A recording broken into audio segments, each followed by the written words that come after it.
Okay, a very good morning to all of you, and thanks to NIT Calicut and the Department of Mechanical Engineering for inviting me to this workshop and giving me an opportunity to talk to you regarding or providing the research work what I have been doing and some of the present works and past works which I thought I will share with you.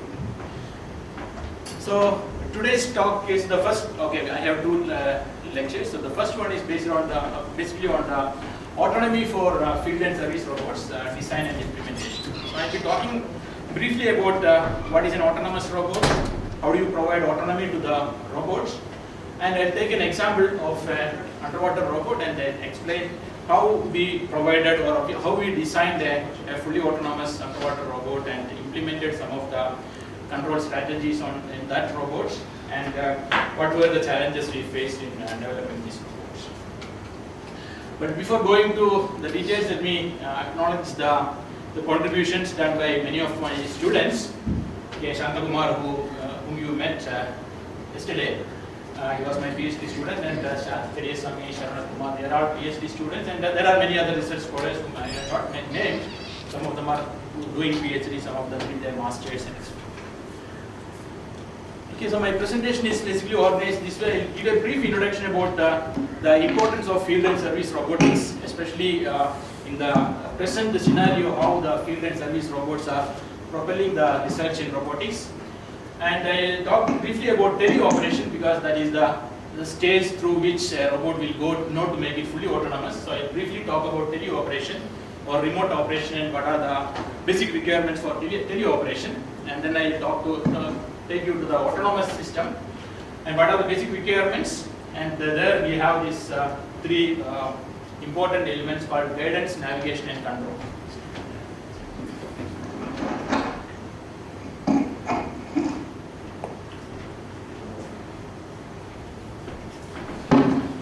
So I briefly go through the guidance, navigation and control, and then the implementation of how these three elements are implemented in a real robot.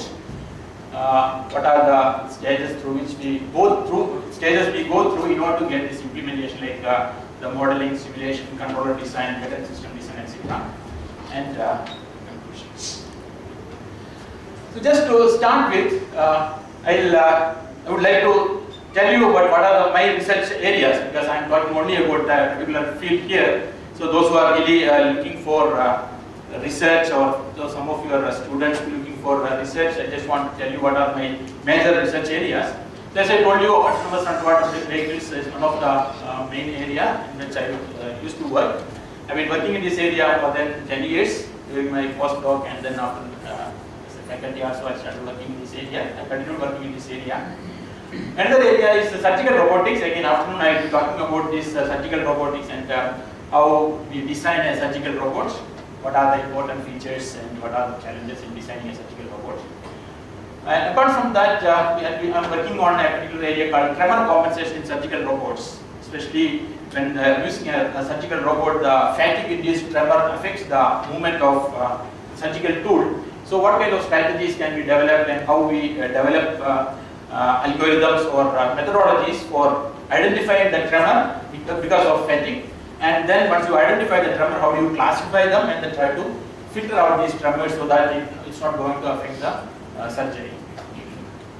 Another area is aerial robotics, design of quadrotors and their control. So we have come up with a novel configuration for a quadrotor which is not there existing, and we have patented this quadrotor.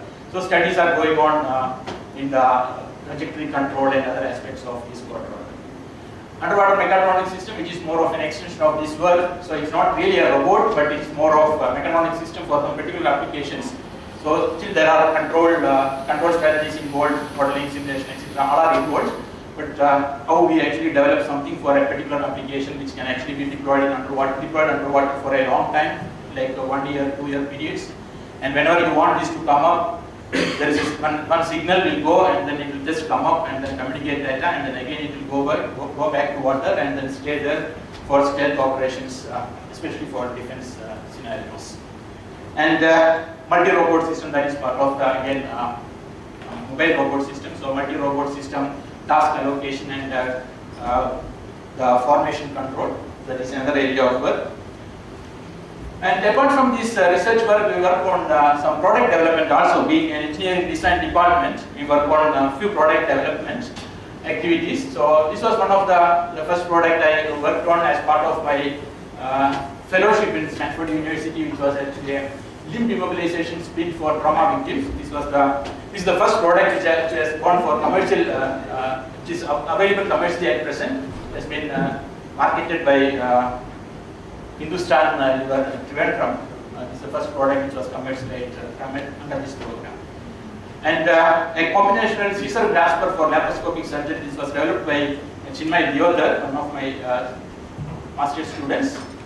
And this was licensed to Intuitive Surgicals, which is the only surgical robot company in the world at present. And we have developed a wound cleaning robot for hospital application, which is, of course, this is a laboratory prototype. It is not on the commercial stage at present. Non-destructive method to identify used syringes. Again, this came as part of a project done by students. This was actually awarded by Research Intellectual Ventures, and yes, it was patent award was given by Eddie Mentors for this invention.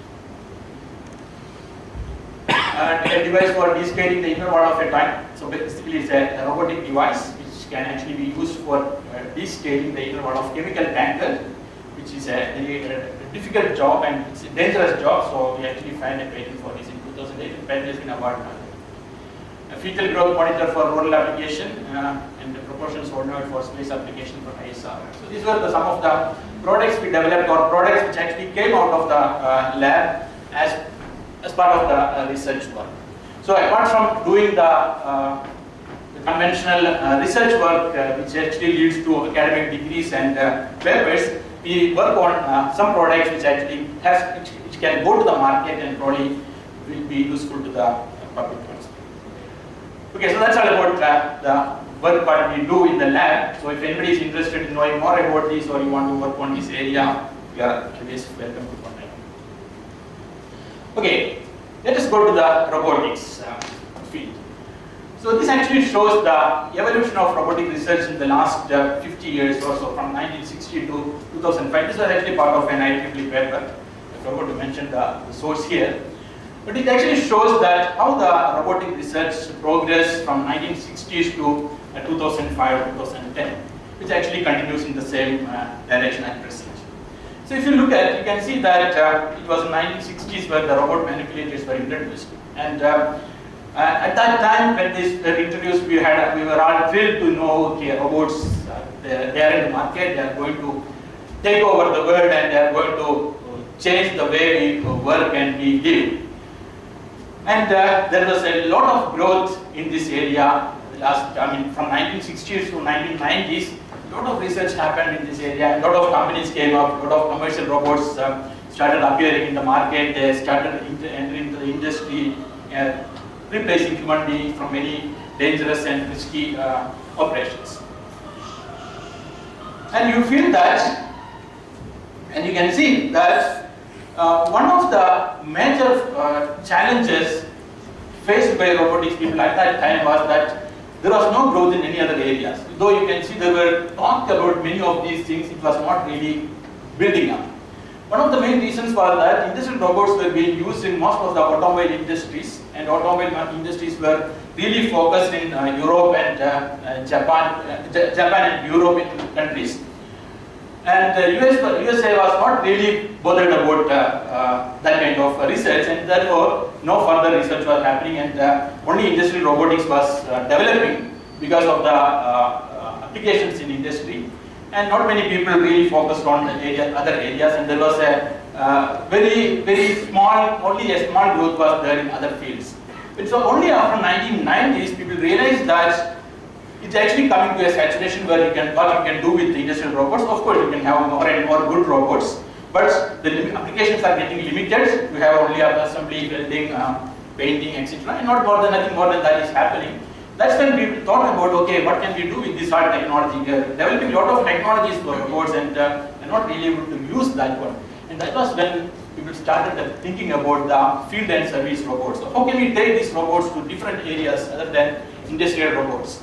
And that actually propelled further research in this area, and other countries, including US, European countries, and all, everyone was interested in looking at what else we can do with these robots. And that's why when the field and service robotics actually started growing much faster than the last 50 years. Now, a lot of research is going on in this area, and everyone understands that the future of robotics is basically in application development. What new applications you can see or you can think with this robotic technology. Okay, we have a lot of technology. We have our sensing technology has progressed. Our algorithms we have a lot of new algorithms, good algorithms. We have a lot of control strategies. So how can we use all these technologies to get new fields? That's why people thought of underwater robots, medical robots, agricultural robots, space robots. So now actually it is spreading to all areas. You can see that there are robots for everyone nowadays. I mean, if you take any field, you can see some kind of a robotic application. Whatever field you take, whether it is entertainment, rehabilitation, medical, any field you will see some kind of robotic technology is there. Though the definition for robot may change a bit from here to there, because the definition of an industrial robot may not be applicable to a service robot. So there are slight variations, but basically the technology what we have developed for robotics is actually getting used into other fields, so we call them as also a robot or a robotic technology for that particular field. So the growth for robotics basically comes from this area. It's not only the industrial robots, but all the other areas are actually basically helping us to take the robotics to a next level of application or next level of growth. So what are these robots? Okay, you can see there are multiple applications and multiple ways you can look at these robots. So what you are seeing, this is a remotely operated underwater robot, which can actually go into deep water and then carry out the operation. But it was basically more like a remote operation. It's not really a fully autonomous operation. And what you are seeing is again application of industrial robots, but more like a bit more autonomy. Okay, you can have a fast tracking of workpiece and then carry out the task prepared for tasks. And what you are seeing at the bottom here, it's again a company, Seeker. I mean, this robot is known as Seeker. I think it is from Mobile Robotics. I forgot the company name. The Seeker robot is known as a Seeker robot. It's a multi-terrain with the omni-directional capabilities. So you can actually go in all directions. The wheels are actually steered. So it has got 2 degrees of freedom. All the wheels has got 2 degrees of freedom on rotary motion as well as a steering motion. So it can actually go in all the directions. You can avoid obstacles. You can actually you can plan a path and you can actually follow the path. So with a lot of autonomous capabilities and all-terrain capabilities, these kind of robots are coming into the market. Of course, commercial applications are still not fully developed, but the technology is already available. And what you are seeing here is the application of robotic technology for medical rehabilitation. So what is this? This one is again from I forgot the name of the company, but DECA Robotics. So DECA, this is known as DECA arm. So the arm this lady is wearing, it's known as the DECA arm. It is fully controlled by the thought process, no external control. So the lady, based on her muscle signals, electromyogram signals, the electromyogram signals are captured from the chest muscles, and these signals are used for controlling the actuators. So she will be able to use this arm like as if she is using her normal arm. Of course, that may not be that much dexterous, but still the lady will be able to do normal task of lifting a glass and then pouring water. I'll show you this video later when we talk about the medical robotics. And the other one is, the other extreme is basically the humanoid robots. Okay, so we have a lot of technologies. We have developed many things like control algorithm for stabilization and all those things we have developed. So people have been trying to develop these humanoid robots for I don't know for what application, but we thought that okay, a robot like a human will be the ultimate thing to do. And you can see that it's not so easy. Actually, you have to spend millions of dollars and a lot of manpower. We need to develop a human like robot or a humanoid, and then you can do all this kind of dance or whatever it is. But again, the research comes to a standstill when we say, okay, what next? What do we do with this humanoid? So we are not able to do anything further beyond that. So every robotic research is actually finding this kind of a challenge. Okay, what next I do with this? Okay, I have a humanoid. What can I do?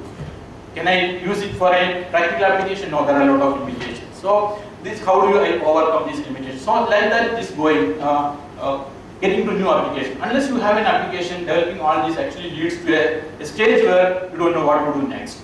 So the humanoid robotics research is also was also facing a challenge like that. But again, people are trying to see, okay, can we put this humanoid as a receptionist, at least give the information. So it's more like not really fully utilizing the capabilities, but at least some application can be developed and then use it for some other useful purpose.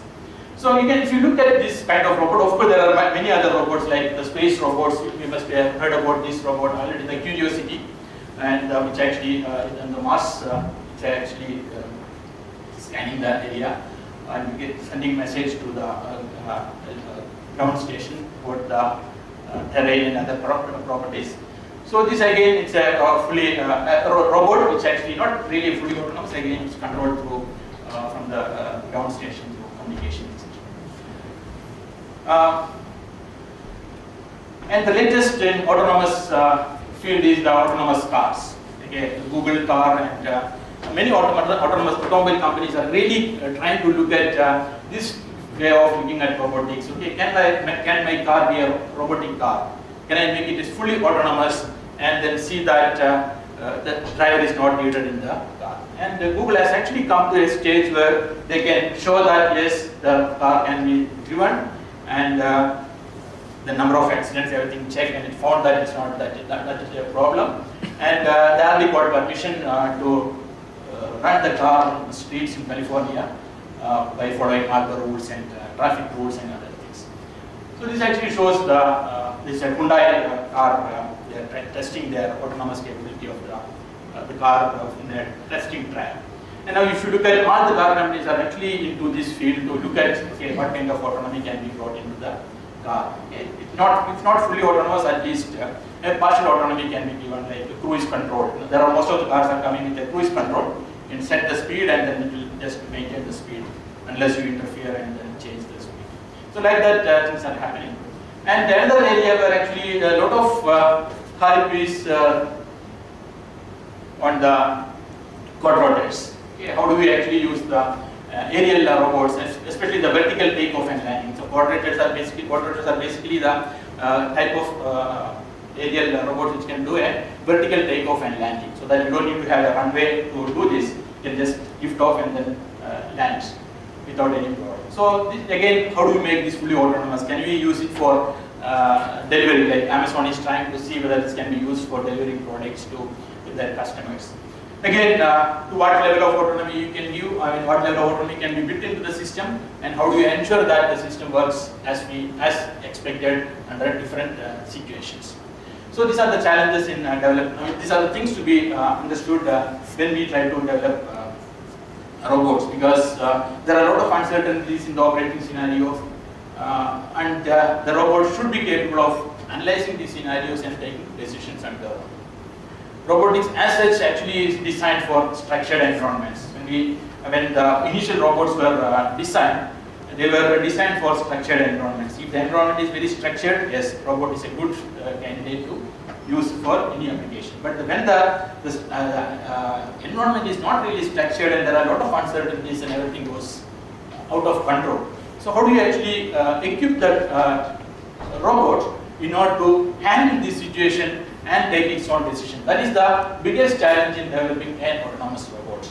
How do we ensure this kind of, how do you avoid the uncertainties and make sure that the robot performs the way we want?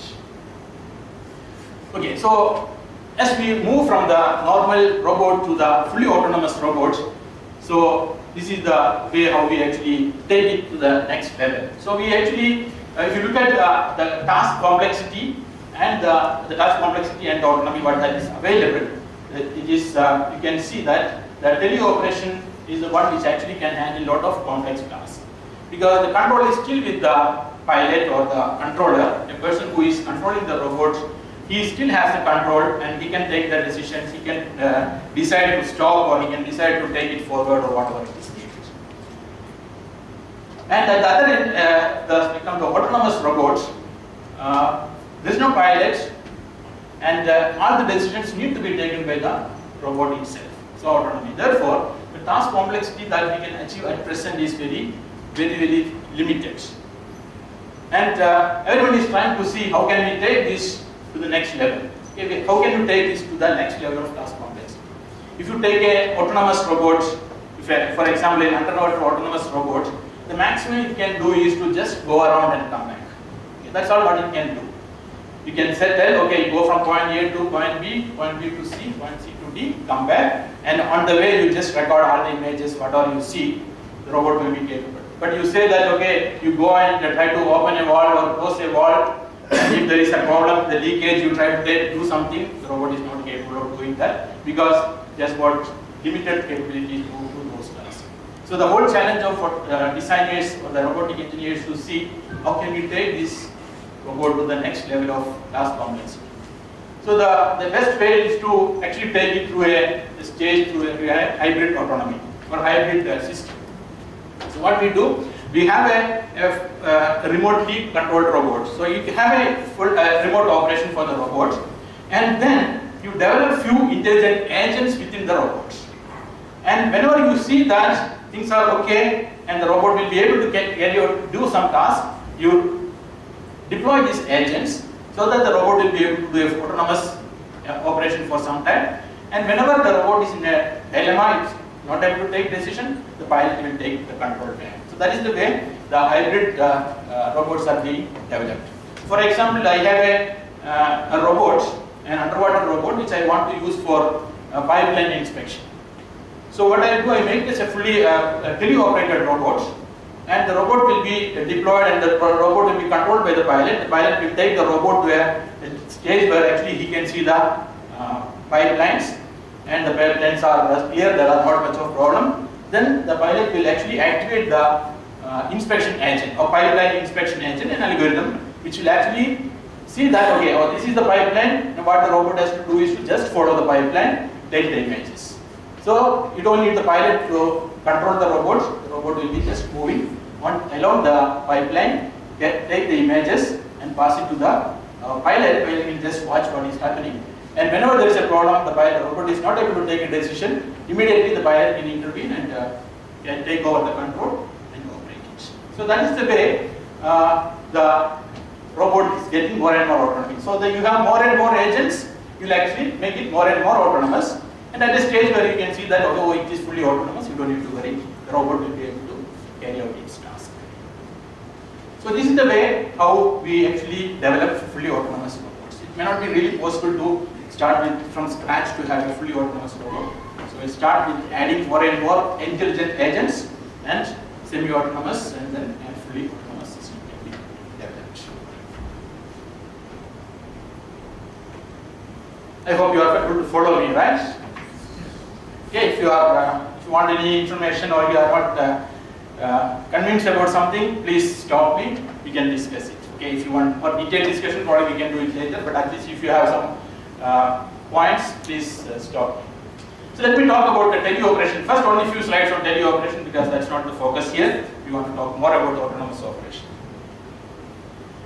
So telerobotics is where the robot is concerned with the control of semi-autonomous robots from a distance, mainly using wireless network like Wi-Fi, Bluetooth, or whatever it is, or tethered connection. It's a combination of two major subfields of teleoperation and telepresence. So this is the way how the telerobotics is defined. So telepresence is more like more of getting the feel of being there. Okay, I am actually in that place, not in this place. That is basically a telepresence. When you are seeing something, you can see, oh, I am actually underwater, I am doing some operation. If you can actually get that feeling, then we said, okay, you are actually getting a telepresence of the situation where you are. That is basically telepresence. And teleoperation is the method that you use. How do you actually operate the system at a remote location using the technologies whatever is available. So that is the teleoperation. Okay, telepresence is more of software kind of thing. Okay, how do you create the 3D images, visualization, and those things. It has nothing much to do with the the robotics as such, but of course the combination of this actually gives you a full tele-operation, a tele-robotic operation. So this is an example, just an example where we have been working with DRDO for converting one of these BMP, that is the battle tanks. How do you make this battle tank into a tele-operation mode? Okay, finally, you want to make it fully autonomous, but initially you want to start with the tele-operation and then make it into a fully autonomous operation. So, in order to make it a tele-operation, what we need is we will be having a pilot or a driver will be sitting at a 2 kilometer or 3 kilometer away from the actual battle tank. So, battle tank will be in the field 2 or 3 kilometers away. Assuming that there are direct Wi-Fi connectivity, wireless communication is possible with that one. So there will be a direct pilot will be sitting here, and he will be having all this accelerator, brake, steering, everything like in the real vehicle. And he will be getting a video display from this other information, not only video display. He will be getting many other information about the speed, its terrain, and all those things. All this will be available here, and the pilot will be sitting here and then controlling the robot to go in different directions. So this information, whatever is given here as the brake input or the pedal input for the accelerator or the steering input, will be converted into digital signals, and that will be passed to the vehicle here. And within the vehicle there will be something called a drive-by-wire system. They call it as drive-by-wire system, where all this information, whatever is received here, will be converted back to the actual signals. And there will be mechanical linkages and assemblies, like electric motors will be there, linkages will be there, which will be controlling the pedal, the brake pedal or the accelerator pedal or the steering, all will be controlled through these electric motors. So that is basically known as the drive-by-wire system. So once you get this information from here, then this information is passed to here, these motors will be actuated and they will actuate the steering or the accelerator. The vehicle will start moving, and all the information from the vehicle, like its velocity, its angle of acceleration, angle of position, everything will be sent back to the driver here. So based on this, he will be able to control the vehicle. So that is basically the tele-operation. If you want a tele-presence, then you need to create a visual display here, which will actually combine many images or many information, put them together, and it will show okay, how the vehicle is moving in that particular area. Looking at the terrain, the surroundings, and things.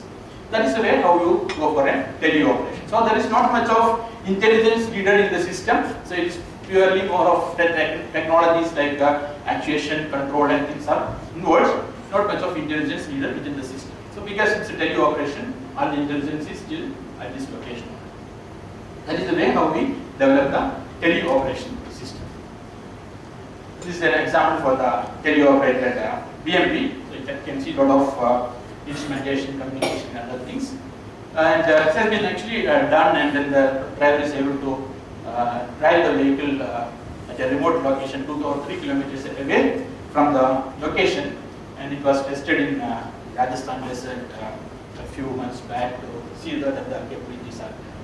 And of course, we were not really involved in the design of all these systems because these are all mechanical systems. We are more involved in the modeling and control of or simulating the performance, and then how do we actually take it to the next level of autonomy. So that is our job. We are not directly involved in the tele-operation as such. But I just wanted to show you how the tele-operation works, and from there how you take it to the autonomous operation. Okay, this is just a continuation of that. This is the drive-by-wire module. So you can see that the accelerator, gear change, steering, brake pedal, all these inputs will be going, and there will be mechanisms to actuate these modules, and the vehicle will be moving, and you will be getting the speed and other things from the vehicle. Okay, so that's about tele-operation. Now let us go to the autonomous robots.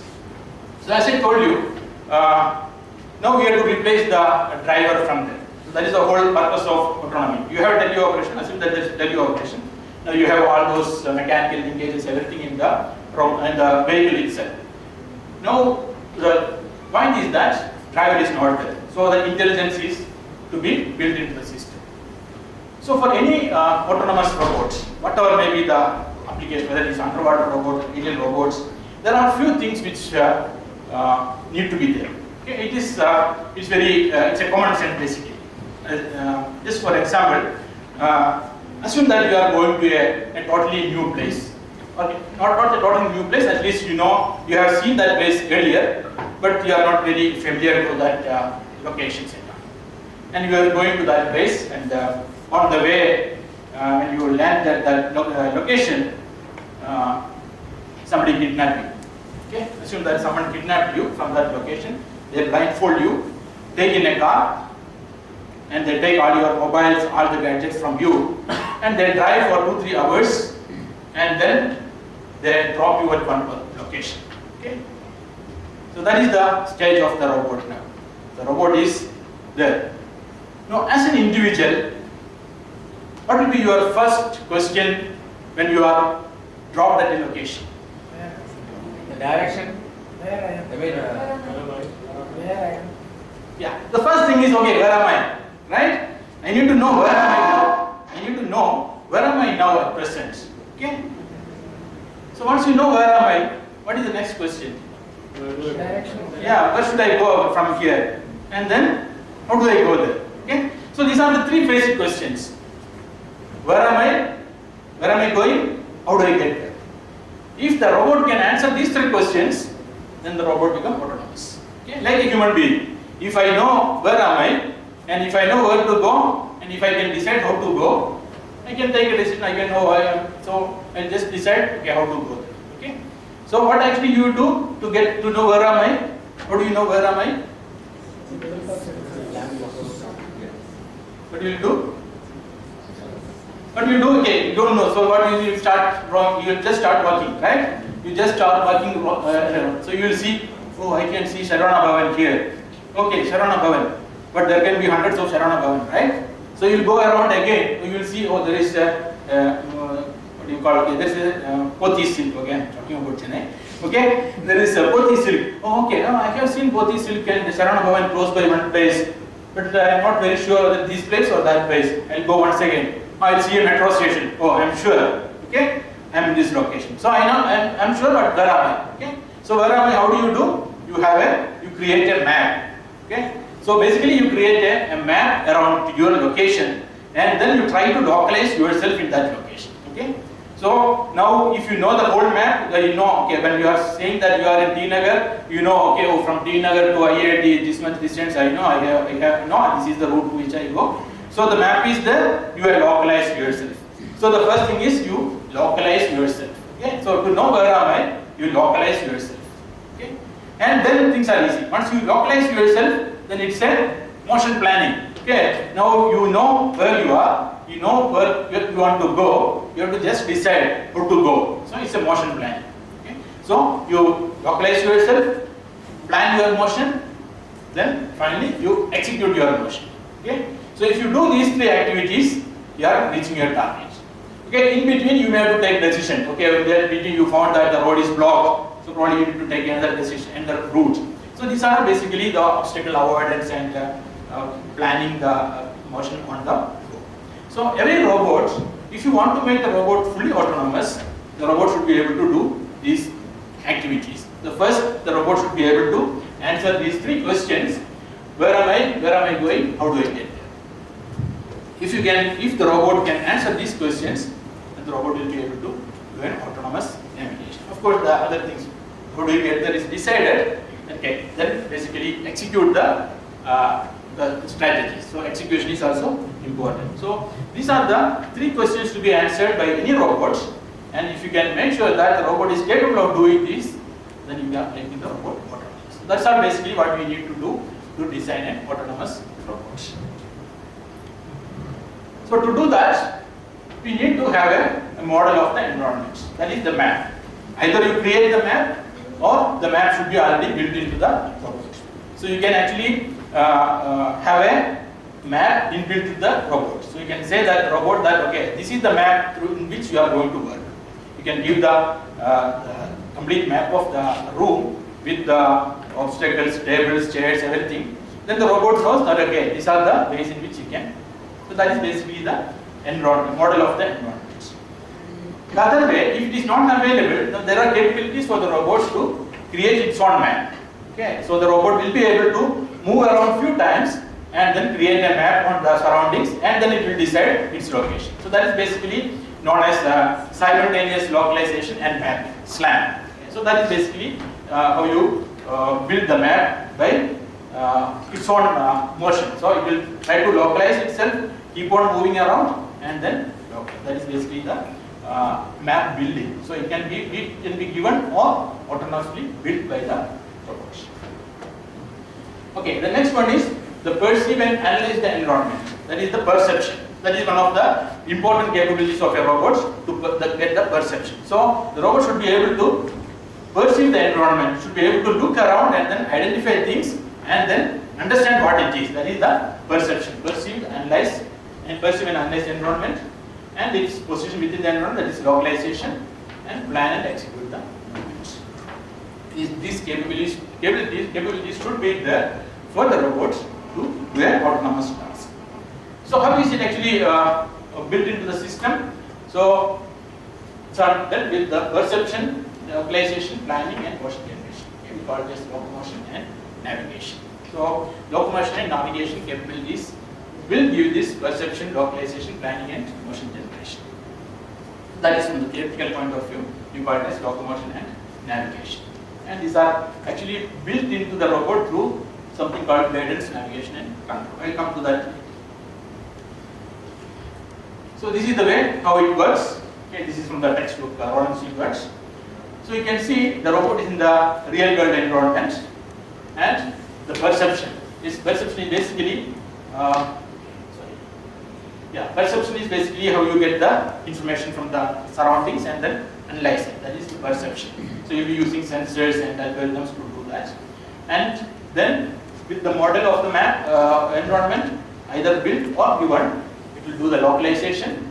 And once the localization is done, do the cognition, which will actually processing of information, applying knowledge, changing preferences. So depending on what is to be done, the cognition capabilities will be used to take decisions. So the cognition will allow the robot to take decision based on the information available and what is to be done and told to the robot. And will generate a path for that, and then the motion control, which is the real execution of the task, and the robot will be able to move within the environment. So this is the way. This is what actually happens within the robots when you are making it fully autonomous. So perception, localization, cognition, and motion control. So as I told you, perception is the process by which people translate sensory impressions into coherent and unified view of the world around us. That's what actually we do. We use sensors. We have our sensors. So you use the sensors to get the information, and then this is not really applicable to human because we process all these things inside. But the problem with when it comes to the robot, the issue is the uncertainty within the sensors, because nothing is perfect. Any sensor you take, there will be uncertainty.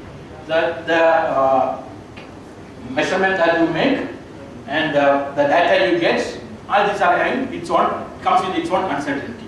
And therefore, the robot should have a capability to handle the uncertainty in the information that is coming from the sensor. Okay. For example, if you have a sensor, you take the measurement from here to the wall. If you take 5 measurements, there could be 5 readings. Okay. Now they won't be the same. And if you use a different sensor, you may get a different information. Yes, it's all coming with within the system, so it cannot be avoided. So when a robot is using only one sensor to decide the distance, and if it is moving, there will be a lot of errors accumulating into the measurement system, and finally the robot will be in a different position than what it is actually in the physical environment. So that is why how the robot should be capable of handling the uncertainty in the system. And then different features in the environment may appear similar to the robots. A wall with a door, which is a closed door, and a cupboard near the wall may appear the same to the robots, because the robot is not really capable of distinguishing between these two using normal sensors. So that actually gives another problem with the autonomous operation. So the robots, which can actually handle all these things very well, become more accurate, and if the robot is not able to handle them, then it will become difficult for the robot to move forward after some time, because there is a lot of uncertainties and a lot of errors. The robot may fail to carry out the operation because it's not able to really localize or execute the desired motion. So these are one of the biggest challenge in robotics. That's why whatever we say that okay, we have very good sensors, we have good algorithms, and really try to implement, you actually fail because of this. For a simple example, if you have a wheeled robot and you use the wheel encoder to just find out how much it is traveling, and both the wheels will be driven by the same motor, and you get the data from two encoders, and you will see that the robot are actually calculated by the robot because of using the sensor data from the encoder, and where the robot has actually reached after 10 minutes or so will be completely different, because there will be a lot of uncertainties in the encoder data, that the terrain may not be very flat, and both the wheels may not be rotating at the same speed, or the encoder may be having small errors which actually get accumulated. So you will actually see that if you want the robot to go straight, you will actually see the robot has actually turned in one direction and moved because of these problems. So practical difficulties of handling these are yet to be completed or yet to be overcome by the engineers, and that actually is the challenge in having fully autonomous robots. That's why we are not able to really come up with fully autonomous robots because of these uncertainties. Okay, this is the localization. I will not go into the details now, but there are different ways of looking at. Okay, net reckoning is there, then based on external sensors is there, external beacons or sensors, then probabilistic band-based localization. So these are all there to overcome the difficulties imposed by all these uncertainties in the sensors and other things. So when you have we are not sure of one sensor, but we do use two sensors and then do a sensor fusion and then try to get more accurate results. That's basically the sensor based you do. Okay, or you can have localization based on external beacons or something. So whenever you are in a particular location, you know you are more accurate that this location, you can reduce the error. So these are the ways in which these things are basically overcome at present. But again, there are a lot of challenges. Each one introduces new challenges. When you try to add another sensor, that introduces another problem. So you need to overcome it. But there are methods to overcome all these, and that's why we are able to get at least some level of autonomy at present. Okay, let me skip this and let us go to the implementation of answering these three questions. Where am I going? How do I get there?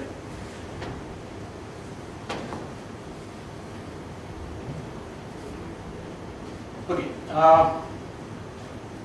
So this one, what we are talking about is where am I going? How do I get there? That's the question. And these are basically answered through these three modules in a autonomous robots. So every robot will be having these three modules known as control, guidance, and navigation. So control, navigation, guidance, CNG is the module. So these three modules need to be built into the system in order to get the robots have the autonomous operation. And each one has got its own role, and they work together, but they don't overlap their work. So the control will only look at what is the performance parameters to be achieved. So if you have a performance parameter like the robot needs to move at 2 meters per second, if that is a performance parameter, controller will look only at that. Controller will always ensure that the robot moves at 2 meters per second. Does not bother whether it is going away from the target, which is moving out of the target, or whatever it is. The controller is not doing that part of ensuring the path, but it is simply looking at the performance parameters what is to be achieved, and it will be achieved by them. So always if the speed is less, it will try to increase speed, speed is more, it will try to reduce speed. So it will simply look at the performance parameters. That is basically the control. And what the guidance will do? Guidance will ensure that the commanded path is followed by the system. So the guidance job is only to ensure that the commanded path is followed by the system. It does not check any other thing. So if I say I have to go the XY coordinates I give, the guidance system will keep on checking whether am I going through the same path or not. If I am not going through the same path, I will pass the information to the controller. There is a vehicle controller. The controller will decide, or the mission controller will decide what is to be done to reach that particular position. Okay, whether to increase the speed, change the direction, whatever it is, that will be decided, and that information will be given to this one to change the speed, reduce the speed, increase the speed, or whatever it is. And the control will take care of it. The navigation will take the current position of the robots, all the information from the robots, and will pass to the mission control system or the central controller of the robot. So this is the way these three work. So three has got their own role: control, guidance, and navigation. And for the time being, I'll just skip this part because I hope that you know all these sensors, classification and that. I thought because all these are possible only because of the different kinds of sensors. Because if you want to know the navigation, whether it is going in direction, you need to have different kinds of sensors. So these sensors, as you can see that there are different kinds of sensors: accelerometers, heading sensors, IMU, active range, motion speed sensor, vision sensors, etc. And I am assuming that you know it is the basic performance of basic functioning of these robots. And I will just skip these slides to go to the next one. Okay, this one I will just skip these sensors, and we'll go to the implementation part. So the guidance, navigation, and control. So as I told you, this GNC is the heart of robots, and we need to implement this GNC in a robot to get the autonomous operation. So I take an example of the underwater robots and then show you how these three can be implemented, and you get the autonomous operation. So those who are new to autonomous underwater robots, it's basically a mobile robotic device designed for work in underwater environment to accomplish specific tasks which are normally performed by human operators. So that is basically an underwater robot, which is can go in water and then carry out the task. And here there are different classifications for underwater robots, and we are simply talking about the autonomous underwater vehicle here. So you can see remotely operated vehicle is another classification, but the unmanned vehicles, okay, there are manned vehicles also. We don't talk about that. We are talking only about the autonomous underwater vehicles or AUV.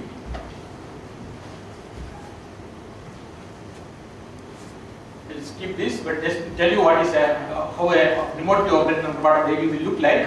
So this is the way how the vehicle will be designed. So you have the tether or the cable coming out of the robots, and there will be controllers and other things inside, and this will be used for getting the communication to the robots. The power supply and the communication will be coming from here to the robot, and the robot will be having the thrusters for it to propel, and there will be other control features, plus there will be some manipulators or something to collect samples, etc. And there will be the navigation sensors which will collect the information and pass it to the pilot who will be sitting over there. So that is the remotely operated underwater robot.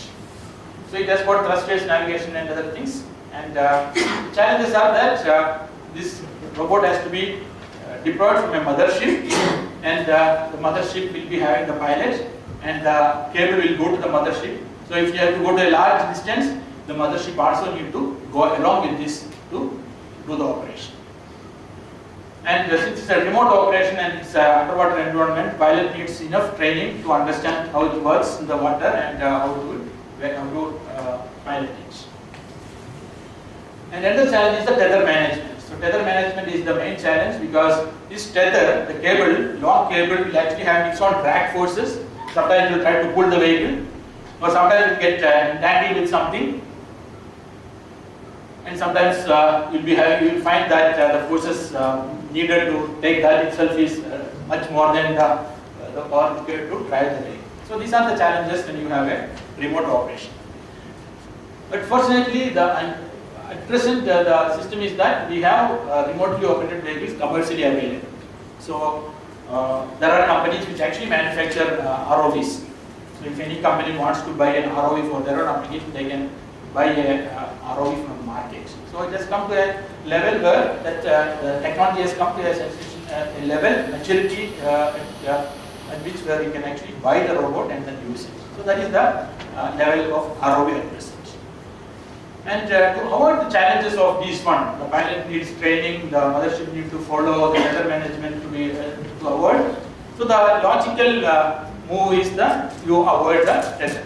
Okay, so you just cut the tether, then all these products can be sold.